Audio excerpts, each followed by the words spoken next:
Good afternoon, welcome to good health.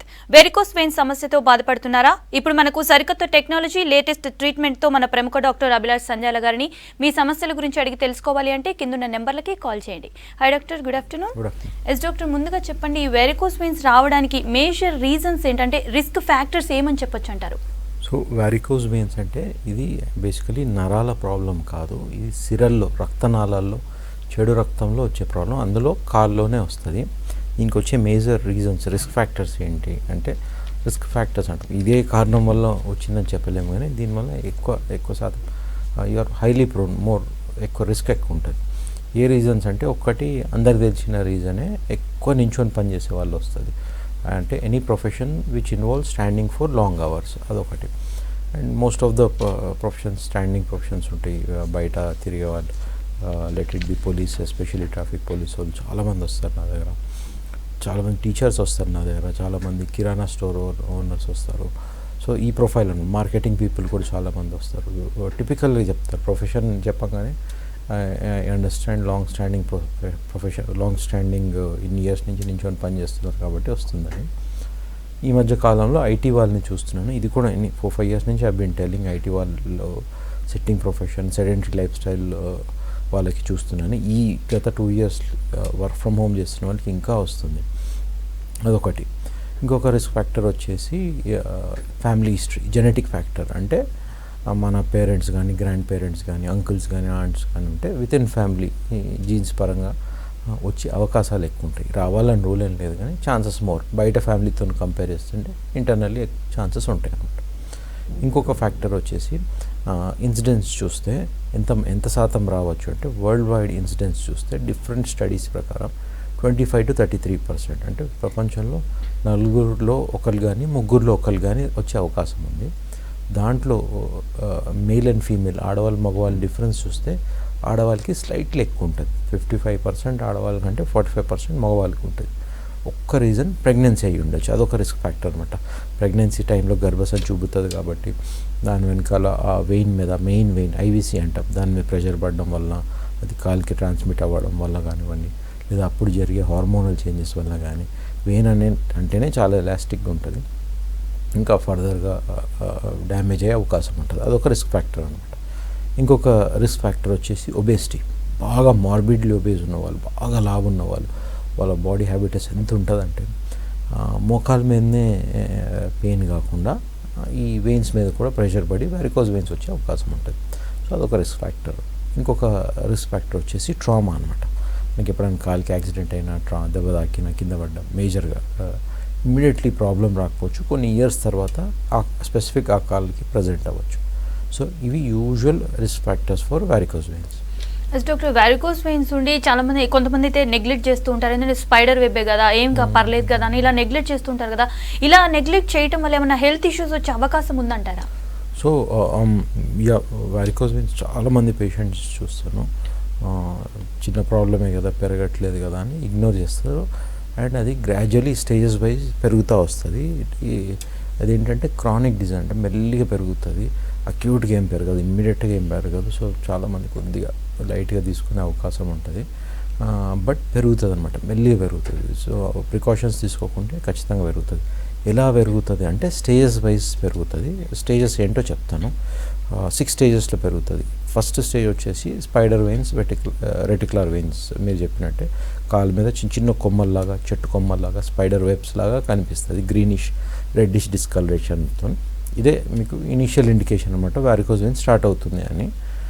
కొంతమందికి నొప్పులు ఉంటాయి, మెజారిటీ మందికి స్టేజ్ ఏముండవు, ఒక కాస్మెటిక్ ప్రాబ్లం లాగా ప్రజెంట్ అవుతుంది, but it's an indication start అవుతుంది, వెళ్ళి కన్సల్ట్ అవ్వండి అన్నట్టు. సెకండ్ స్టేజ్ వచ్చేసి వారికోస్ వెయిన్ స్టేజ్. ఆ పేరుని కూడా, ఆ సెకండ్ స్టేజ్ని కూడా మనం వారికోస్ వెయిన్స్ అనే పిలుస్తాం. ఈ స్టేజ్లో ఏమవుతుందంటే, ఆ పెద్ద వెయిన్ ఏదైతే ఉంటుందో అది ఉబ్బడం స్టార్ట్ అవుతుంది, బ్లడ్ ఫ్లో రివర్స్ అవ్వడం స్టార్ట్ అవుతుంది. సో దానివల్ల సిమ్టమ్స్ ఏమొస్తాయని లాజికల్లీ ఆలోచిస్తే, వెయిన్ దాని కెపాసిటీకి మించి ఉబ్బుతుంది కాబట్టి కాళ్ళు ఒక తెలియని డిస్కంఫర్ట్ ఉంటుంది, అండ్ బ్లడ్ కింద పడుతుంది కాబట్టి డ్రాగింగ్ సెన్సేషన్, వీపు నుంచి కాలు దాకా లాగుతున్నట్టు అనిపిస్తుంది. దాన్ని స్పేస్ మించి ఆక్యుపై చేసుకున్నందుకు నొప్పులు వచ్చే అవకాశం ఉంటుంది. అండ్ ఇంకొక కామన్ కంప్లైంట్ స్టేజ్ 2లో ఇచ్చింగ్ అనమాట, దురదలు, నవ్వలు ఏదైతే అంటామో అది చాలా కామన్ కంప్లైంట్.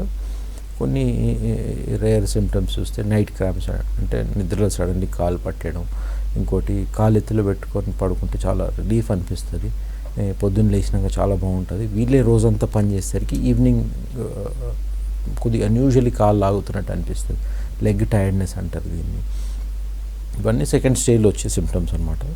థర్డ్ స్టేజ్ వచ్చేసి ఎడిమాటస్ స్టేజ్, కొంచెం వాపులతో స్టార్ట్ అవుతుంది ఈ స్టేజ్. కాలు కొద్దిగా వాపులు రొటీన్ ఇంకో లెగ్తో కంపేర్ చేసుకుంటే కొంచెం వాపు అనిపిస్తుంది. 2 లెగ్స్కి వచ్చిన వాళ్ళకి 2 లెగ్స్కి వాపులు రావచ్చు. ఫోర్త్ స్టేజ్ వచ్చేసి డిస్కలరేషన్ స్టేజ్. ఈ స్టేజ్లో ఇంతకుముందు స్టేజ్లో అక్కడక్కడ మచ్చలు, బ్లాకిష్ రెడ్డిష్ మచ్చలు కనిపించినా సరే ఈ స్టేజ్ వచ్చేసరికి కాలంతా నల్లగైపోయి హార్డ్ అయిపోయి టఫెన్ అయిపోతుంది. అండ్ ఫిఫ్త్ స్టేజ్ వచ్చేసి on and of ulceration stage.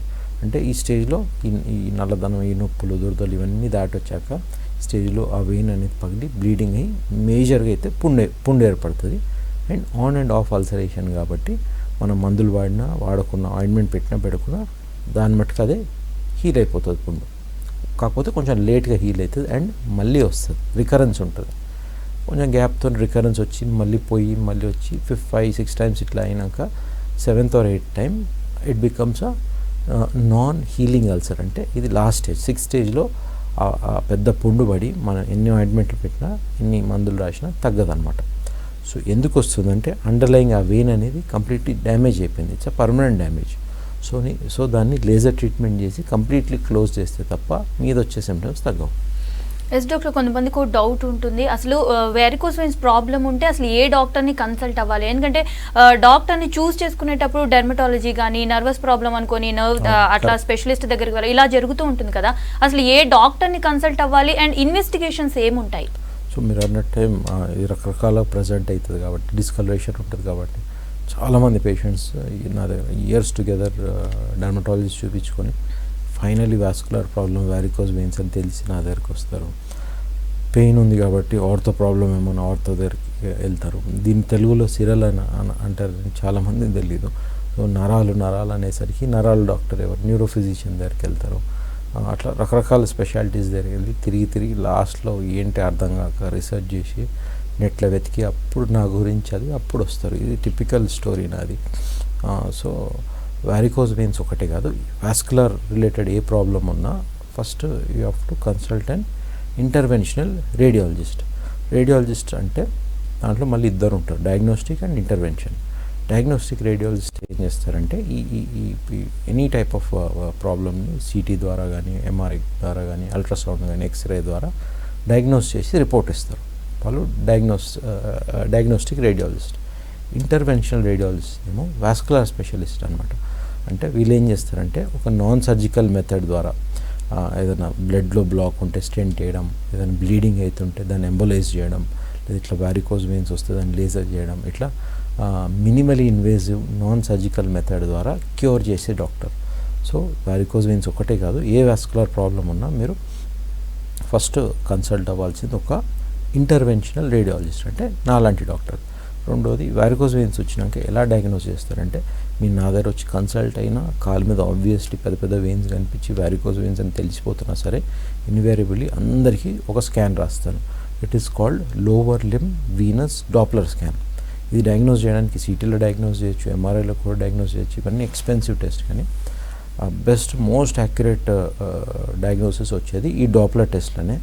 And it is inexpensive, అంత ఖర్చు ఏమి ఉండదు, హార్డ్లీ 10-15 మినిట్స్లో అయిపోతుంది. అక్యురసీ చాలా ఎక్కువ ఉంటుంది అండ్ రేడియేషన్ ఏమి ఉండదు డాప్లర్లో.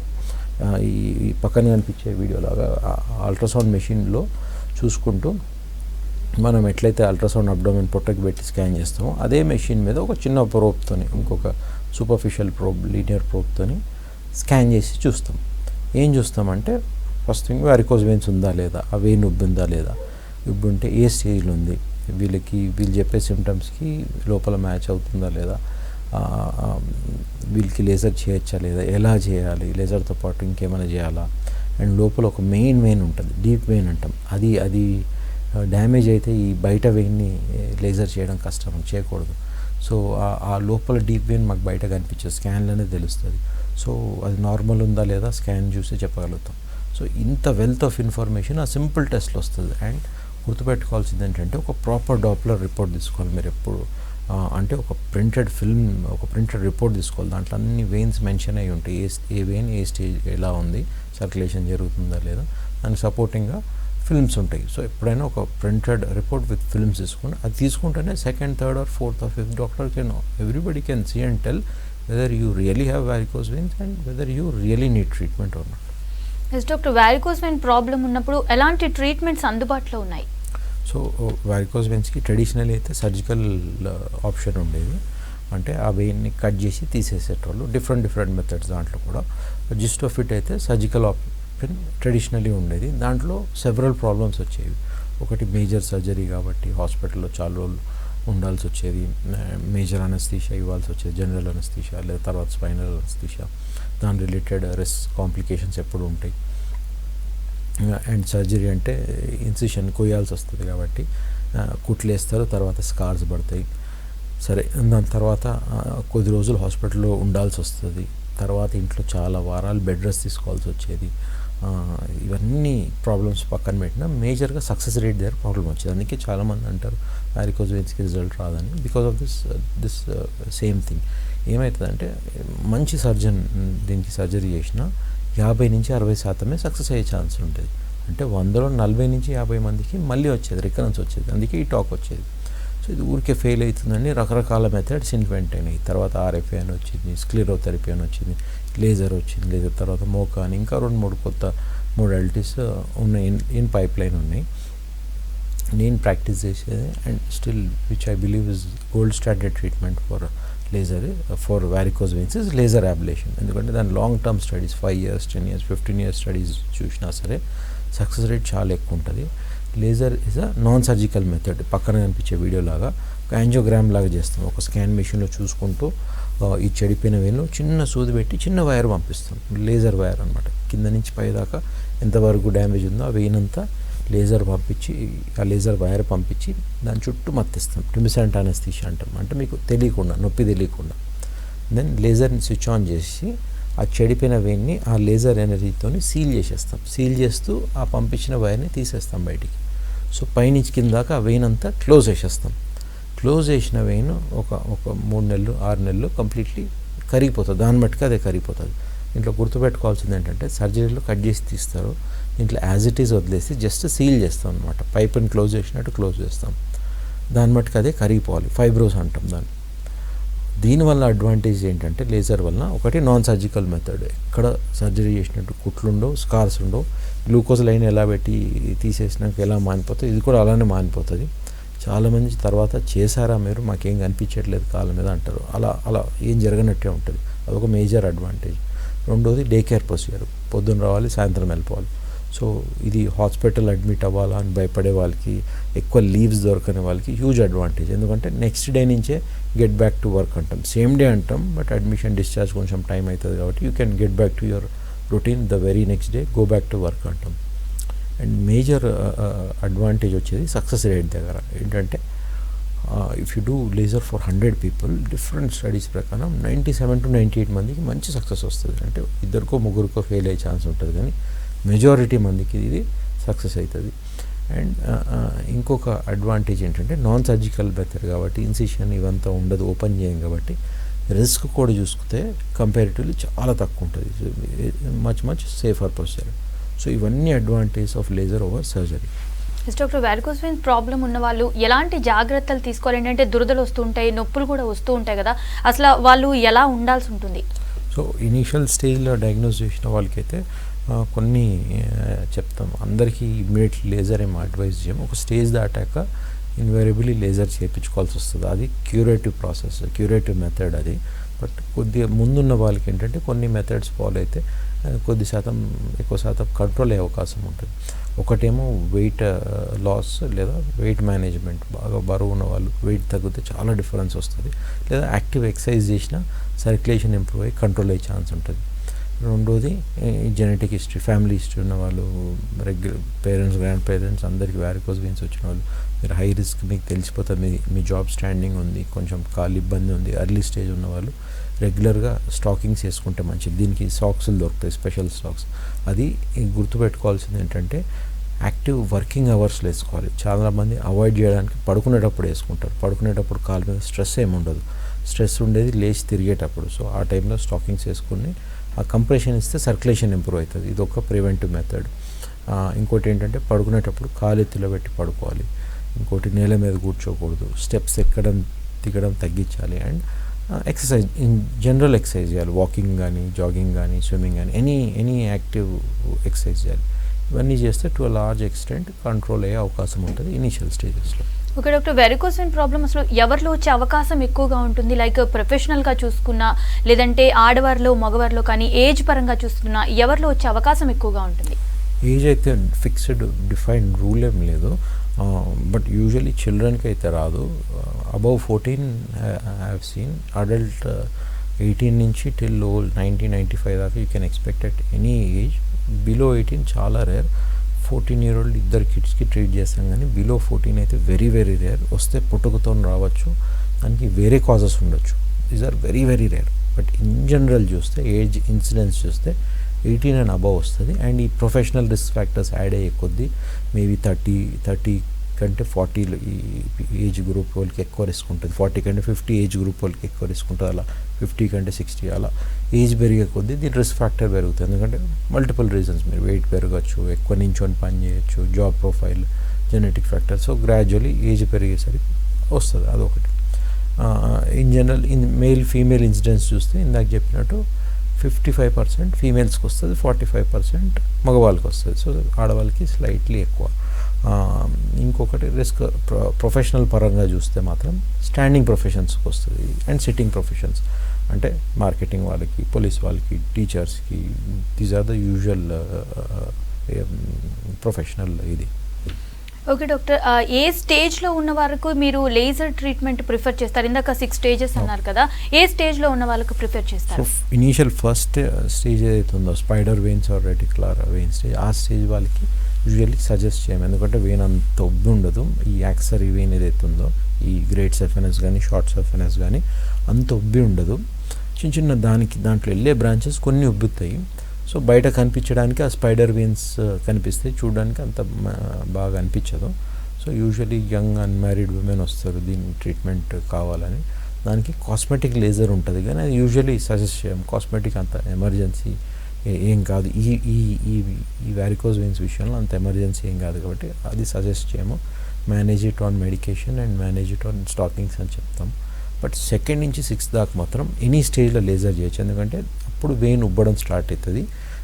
ఇంతకుముందు పాతకాలంలో మేము చూసేది ఏంటంటే లాస్ట్ స్టేజ్లో వచ్చేటోళ్ళు పుండు పడ్డప్పుడు, లేదా వెయిన్ బాగా ఉబ్బిపోయి పగిలి బ్లీడింగ్ అయ్యేటప్పుడు, లేదా పుండు మానిపోయి రిపీటెడ్లీ మళ్ళీ పుండు వచ్చి హీల్ అయ్యే వాళ్ళకి చూసేటోళ్ళం. ఆ స్టేజ్లో కూడా లేజర్ చేయొచ్చు. చాలామంది అడుగుతారు పుండు హీల్ అయ్యాక లేజర్ చేయాలని. పుండు ఉన్నప్పుడు కూడా లేజర్ చేయొచ్చు. బట్ ఏంటంటే లేజర్ చేశాక కూడా ఇంట్లో రెగ్యులర్ డ్రెస్సింగ్ చేసుకోవాల్సి వస్తుంది, చాలా టైం పడుతుంది హీల్ కానికి. లేజర్ అయితే ఫాస్ట్గా అయిపోతుంది, 20-30 minutes అయిపోతుంది, ఇమ్మీడియట్ పంపించేస్తాం. బట్ హీల్ అవ్వడానికి టైం పడుతుంది. So slightly early stage 2nd, 3rd స్టేజ్లోనే చేయించుకుంటే హీలింగ్ కూడా చాలా ఫాస్ట్ ఉంటుంది. So we do laser from 2nd to 6th stage. ఏ స్టేజ్లోనే చేయొచ్చు, బట్ ఎంత ఎర్లీ స్టేజ్లో చేసుకుంటే అంత మంచిది. ఫస్ట్ స్టేజ్ అయితే ప్రిఫర్ చేయం.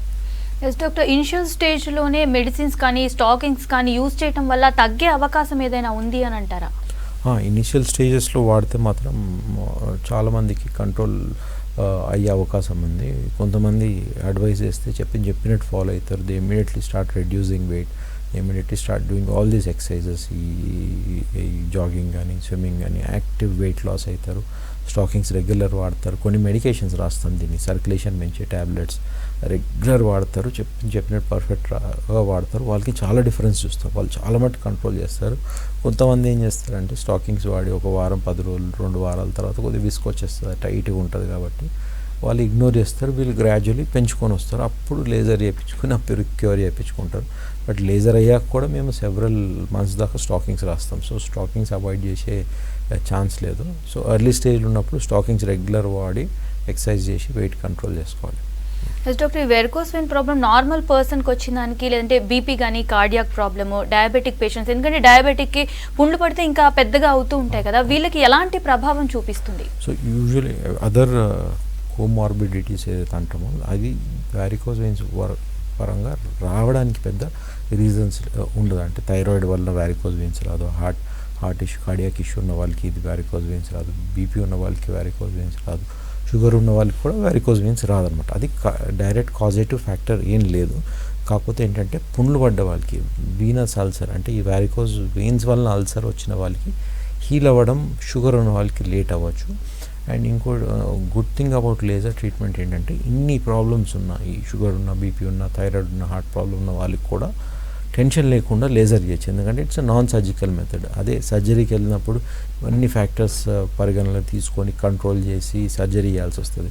లేజర్కి అంత భయపడాల్సిన అవసరం లేదు. ఎన్ని ప్రాబ్లమ్స్ ఉన్నా సింపుల్గా లేజర్ చేసి క్యూర్ చేయొచ్చు. ఎస్ డాక్టర్, ఈ వెరికోస్ వెయిన్ ప్రాబ్లం ఉన్న వాళ్ళ లైఫ్ స్టైల్ ఎలా ఉండాలి? అంటే కొంతమంది ఎక్సర్సైజ్ చేస్తూ ఉంటారు, ఇలా చేయొచ్చు అంటారా? లేదంటే మీరు దానికోసం స్పెషల్గా ఏమైనా ఎక్సర్సైజ్ చేయాలి అని చెప్తారా? స్పెసిఫిక్ ఎక్సర్సైజ్ అయితే ఏం లేదు, but we suggest any kind of exercise. Yoga చేసే వాళ్ళకి చాలా మంచి రిజల్ట్స్ చూసాము. ఈ రన్నింగ్, ట్రెడ్మిల్ చేసేవాళ్ళు, సైక్లింగ్ చేసే వాళ్ళకి చాలా గుడ్ రిజల్ట్స్ చూసాము. సైక్లింగ్ చేసేవాళ్ళు, సో ఎనీ యాక్టివ్ లైఫ్ స్టైల్లో ఉన్న వాళ్ళకి this definitely good chance that varicose veins will be controlled. Yes doctor, అయితే ఒకసారి సర్జరీ అయిపోయిన తర్వాత లేజర్ ట్రీట్మెంట్ అయితే ఏదైతే అయిందో అయిపోయిన తర్వాత ఎంత టైం పడుతుంది మళ్ళీ వాళ్ళ ప్రొఫెషనల్ లైఫ్లోకి వెళ్ళడానికి? సో లేజర్ అనేది ఇట్స్ నాన్ సర్జికల్ మెథడ్ కాబట్టి సర్జరీ ఏమి ఉండదు కాబట్టి ఇమ్మీడియట్లీ ఆ రోజే గెట్ బ్యాక్ టు వర్క్ అంటాం. వేరే కంట్రీస్లో it is called an office day procedure. అంటే ఆఫీస్ టైంలో వచ్చి ప్రొసీజర్ చేయించుకొని లంచ్ టైంలో వచ్చి చేయించుకొని వెళ్ళి మళ్ళీ go back to their work. అంత సింపుల్గా ఉంటుంది. బట్ మన దగ్గర అడ్మిషన్, డిశ్చార్జ్ ఇవంతా ప్రాసెస్ ఉంటుంది కాబట్టి ఒకరోజు దీనికి కేటాయించమని చెప్తాము. నెక్స్ట్ డే నుంచి గెట్ బ్యాక్ టు వర్క్ అని చెప్తాం. నేనైతే పర్సనల్లీ అట్లనే చెప్తాను. You get back to work next day. ఆ రోజే లేచి తిరగండి, కపుల్ ఆఫ్ అవర్స్ తర్వాత వాకింగ్ చేయండి. డిశ్చార్జ్ అయిపోయినాక next day get back to your active life style అంటాం. ఓన్లీ రిస్ట్రిక్షన్స్ చెప్పేది ఏంటంటే 2 weeks దాకా హెవీ ఎక్సర్సైజెస్ చేయొద్దు. ఆల్ దిస్ ఎక్సర్సైజ్ ఏదైతే వ్యారికోజ్ వెయిన్స్కి మంచిదన్నానో, ఈ జాగింగ్, జిమ్మింగ్, స్విమ్మింగ్, యోగా ఇవన్నీ లేజర్ అయ్యాక 2 weeks తర్వాత చేయొద్దు. 2 weeks అయ్యాక మళ్ళీ మొదలెట్టాలి. మళ్ళీ have to start all this. And 2 to 4 weeks flight journey చేయకూడదని చెప్తాము. అండ్ లేజర్ అయినాక compulsory minimum 3 to 6 months stockings వేసుకోవాలి. ఆ కంప్రెషన్ ఇస్తే ఈ క్లోజ్ చేసిన వెయిన్ తొందరగా కరిగే ఛాన్స్ ఉంటుంది. ఈ ఫ్యూ రిస్ట్రిక్షన్స్ తప్ప మేజర్గా ఏమి ఉండదు, అసలు ఏం జరగనట్టే ఉంటుంది. You will get back to your routine the very next day. Yes doctor, varicose vein వచ్చి లేజర్ ట్రీట్మెంట్ అయిపోయిన తర్వాత దానికి ట్రీట్మెంట్ అయిపోయినాక వేరే లెగ్కి వచ్చే అవకాశం ఉంటుంది. ఎందుకంటే అండ్ అదే లెగ్కి కూడా వచ్చే అవకాశం, ఎందుకంటే ఆల్రెడీ ఇన్ఫెక్టెడ్ కదా, ఆల్రెడీ వచ్చి ఉంది కదా, వేరే లెగ్కి కానీ ఆ లెగ్కి కానీ మళ్ళీ వచ్చే అవకాశం ఎంతవరకు ఉంది అంటారు? యూజువల్ మేము ప్రాక్టీస్లో చూసేది ఎట్లుంటుంది, పోస్ట్ సర్జరీ పాతకాలం కన్వెన్షనల్ సర్జరీ చేసేసరికి దాంట్లో డిఫరెంట్ మెథడ్స్ ఉంటాయి కాబట్టి కొంతమంది జస్ట్ జంక్షన్ లైగేట్ చేస్తారు, కొంతమంది జస్ట్ పర్ఫొరేటర్ లైగేట్ చేస్తారు, కొంతమంది సగం వరకు వెయిన్ తీస్తారు. అది వాళ్ళ ఫాల్ట్ ఏం కాదు. That procedure was like that traditionally. So దానివల్ల ఏమైంది అంటే ఒక 5 years or 10 years తర్వాత రికరెన్స్ వచ్చేది, సేమ్ లెక్కి మళ్ళీ వచ్చేది. వీళ్ళు మళ్ళీ లేజర్ కోసం వస్తారు. సో వీళ్ళని జాగ్రత్తగా స్కాన్ చేయించి ఈరోజు ఉన్న పరిస్థితి ఏంటో చూడాలి. ఎంతవరకు వెయిన్ తీసేసారు, అసలు వెయిన్ ఉందా లేదా, ఉన్నా సరే రికరెన్స్ వస్తుందా లేదా, చిన్న కొమ్మల వల్ల వస్తున్నాయా. ఇప్పుడు ఆ వెయిన్ యాజ్ ఇట్ ఈజ్ ఉందనుకోండి, జస్ట్ జంక్షన్ లైగేట్ చేస్తారు లేదా పర్ఫొరేట్ లైగేట్ చేస్తారంటే మొత్తం వెయిన్కి మళ్ళీ లేజర్ చేయొచ్చు. వీళ్ళకి సక్సెస్ రేట్ మళ్ళీ 98% ఉంటుంది. అంటే అందులో 98 మందికి ఇలాంటి వాళ్ళకి కూడా సక్సెస్ అయ్యే ఛాన్స్ ఉంటుంది. మొత్తం వెయిన్ తీసేసి ఉట్టి సైడ్ బ్రాంచెస్ నుంచి వచ్చింది అనుకోండి, వాళ్ళకి చిన్న ప్రొసీజర్ చేస్తాం, ఫోమ్ స్క్లీరోథెరపీ అని. ఆ చిన్న కొమ్మల వరకు ఆ లేజర్ వెళ్ళదు కాబట్టి ఇంజెక్షన్ వేసి దాన్ని క్లాట్ చేసేస్తాం, దాన్ని క్లోజ్ చేసేస్తాం. అలా రికరెన్స్ వచ్చే ఛాన్స్ ఉంటుంది. బై లేజర్ రికరెన్స్ అయితే రేర్. అండ్ ఇంకోటి ఏంటంటే ఒక కాలికి వస్తే లేజర్ చేయడం వల్ల ఇంకో కాలికి రాదు. కానీ ఏ కారణం వల్ల అయితే ఆ లెగ్కి వ్యారికోజ్ వెయిన్స్ వచ్చిందో, వెయిట్ కానీ, నించోవడం కానీ, ఫ్యామిలీ హిస్టరీ కానీ, అదే కారణం వల్ల ఇంకో లెగ్కి రావచ్చు. Okay, thank you doctor. ఇది ఇవాల్టి good health. Stay tune to V6 news.